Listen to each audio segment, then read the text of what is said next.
बच्चों, स्वागत है आपका मेरे इस चैनल पे। आज हम जो बात करने वाले हैं एसएससी बोर्ड का क्लास 10th का मैं लेकर आया हूँ। क्लास 10th का शॉर्ट रिवीजन को मैराथन के चक्कर में मत रहो कि इनके वीडियो देख रहे हो आप 3-3 घंटे का इतने बड़े बड़े वीडियो देख रहे हो, टाइम वेस्ट कर रहे हो। इससे अच्छा आपको मैं छोटा छोटा वीडियो बनाया हूँ जो आपको काफी जल्दी रिवीजन करने में मदद करेगा, क्योंकि टाइम बिल्कुल नहीं है, एक दिन का गैप मिला है। और आईसीएससी बोर्ड आपको पता ही है कि रिपीटेड क्वेश्चन ज्यादा आते हैं, बोर्ड के एग्जाम में क्वेश्चन सबसे ज्यादा आते हैं। ठीक है, आइए दिखाते हैं आप लोगों को क्या क्या मैं हर एक चैप्टर के कैसे तैयार किया हूँ। ठीक है, जैसे कि आप ये हर एक चैप्टर से आप देख सकते हो, सारे चैप्टर का मैं इंपॉर्टेंट फॉर्मूला से लेके सारी चीजें मैं यहाँ पे ऑलरेडी बना लिया हूँ, ताकि आप वो वीडियो बनाओ तो जल्दी से जल्दी सारी चीजें रिविजन करा सको। ठीक है, मैराथन के चक्कर में रहने की जरूरत नहीं है आपको। डायरेक्ट इन वीडियो को 5-5 मिनट 10-10 मिनट के वीडियो हर एक चैप्टर के हैं। ठीक है, इन वीडियोस को देखना और आपको फिर उसका कोई भी दिक्कत नहीं रहेगा। बाकी कोई दिक्कत होता है तो आप कमेंट में बताइए, हम उसका अलग से तुरंत वीडियो बना देंगे आज ही। ज्यादा फॉर्मूला नहीं, केवल केवल एक फॉर्मूला देखना, आपका पूरा काम खत्म, चैप्टर पूरा खत्म। और ये सबसे इजी चैप्टर है आपका। मतलब अगर आपका एक फॉर्मूला याद हो गया तो कोई भी क्वेश्चन कर सकते हो। फॉर्मूला क्या है देख समझा देता हूँ। जैसे देखो, यहाँ पे क्या है, कोई ए पॉइंट है, कोई बी पॉइंट है, और कोई तीसरा पॉइंट उसको कट कर रहा है। कितने रेशियो में कट रहा है हमें नहीं पता, हो सकता है ये 2 सेंटीमीटर हो, 4 सेंटीमीटर हो, तो रेशियो कितना आएगा, 1:2 का आएगा। समझ में आ रही बात। हो सकता है ये 5 हो, या हो सकता है 6 हो। तो M1 और M2 रेशियो में अगर कट कर रहा है तो हमारे पास फॉर्मूला जो बनता है, x इक्वल टू क्या जाएगा, M1 into x2 M2 into x1 upon दोनों को जोड़ देना है, M1 M2 को। अब याद कैसे करना सर, कोई शॉर्ट ट्रिक तो बताइए। देखो शॉर्ट ट्रिक देता हूँ मैं। ये वाला जो x है ये यहाँ की वैल्यू है, x1 जो है यहाँ की वैल्यू है, x2 जो है यहाँ की वैल्यू। शॉर्ट ट्रिक है 12 21 12।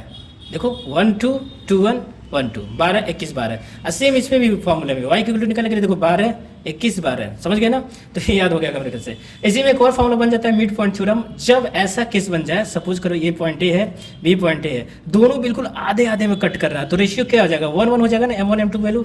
तो बस और कुछ नहीं करना फॉर्मूले में, बस M1 की जगह क्या रख देना, 1 1 रखो, कितना जाएगा, केवल x2 बचेगा ना यहाँ पे। और ये देखो M2 की जगह 1 रख दोगे तो क्या होगा, x1 बचेगा।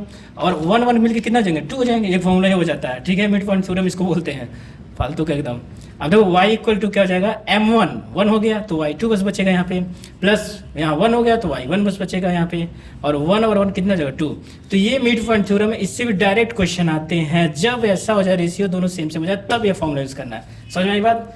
और देखो इसमें अगर मान लेते हैं कोई भी रेशियो M1 और M2 की वैल्यू दिया ही नहीं हो, तो आपको करना क्या है, हमेशा M1 की वैल्यू k मानना और M2 की वैल्यू 1 मानना। याद रख लो इस चीज़ को, जिसको बोलते हैं k:1। ठीक है, एक छोटा सा क्वेश्चन आपको करके दिखाता हूँ, जिससे आपको पूरा पूरा क्लियर हो जाएगा।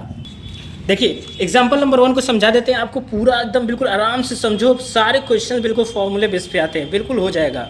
देखो इसमें क्या करना है, इसमें लिखा calculate the point of the point, calculate the coordinates of the point P which divides the line segment joining A और B। कोई लाइन सेगमेंट है, ठीक है, यहाँ पे दिखाता हूँ सॉल्यूशन आपको।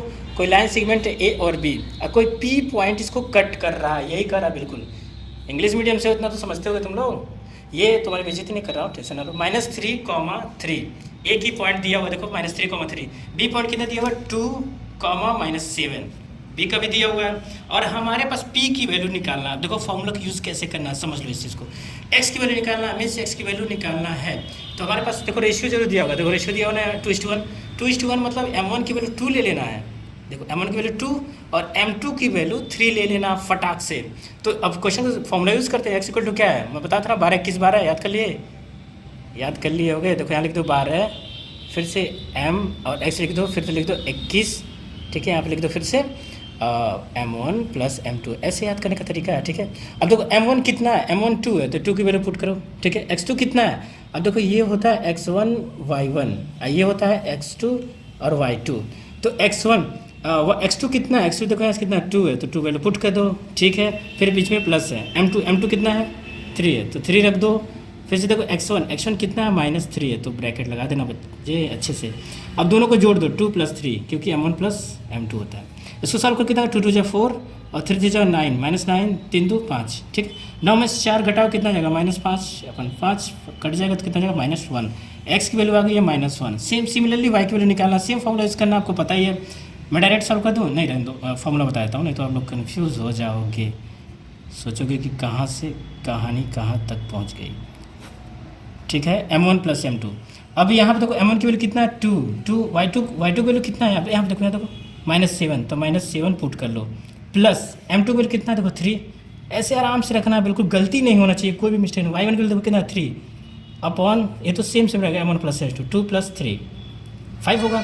तो 7 2 कितना होगा 14, माइनस का 14 होगा, देखो माइनस है ना, प्लस 3 3 9, 2 प्लस 3 कितना जाएगा 3 2 5, इसको जोड़ना, मल्टीप्लाई मत कर देना।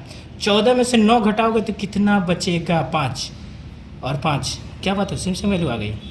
y की वैल्यू भी -1 आ रहा है, x की वैल्यू भी -1 आ रहा है। तो यहाँ पे कोइंसिडेंट है कि वैल्यू सेम आया, बट ऐसा हो सकता है अलग अलग भी आ सकता है। तो इस तरह से क्वेश्चन समझ के देखो, अभी तो एक्स वाई निकालना, कभी कभी ये वैल्यू दिया रहता है, ये निकालने को पूछता है, तो आपको इसमें इसकी वैल्यू पुट कर देना अगर ये दिया रहेगा, इसी बात का बस ध्यान रखना आपका।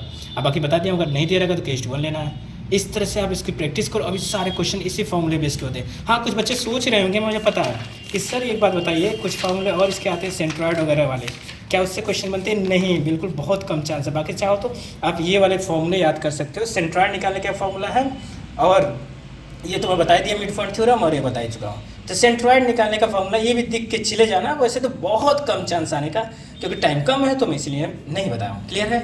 Thank you so much.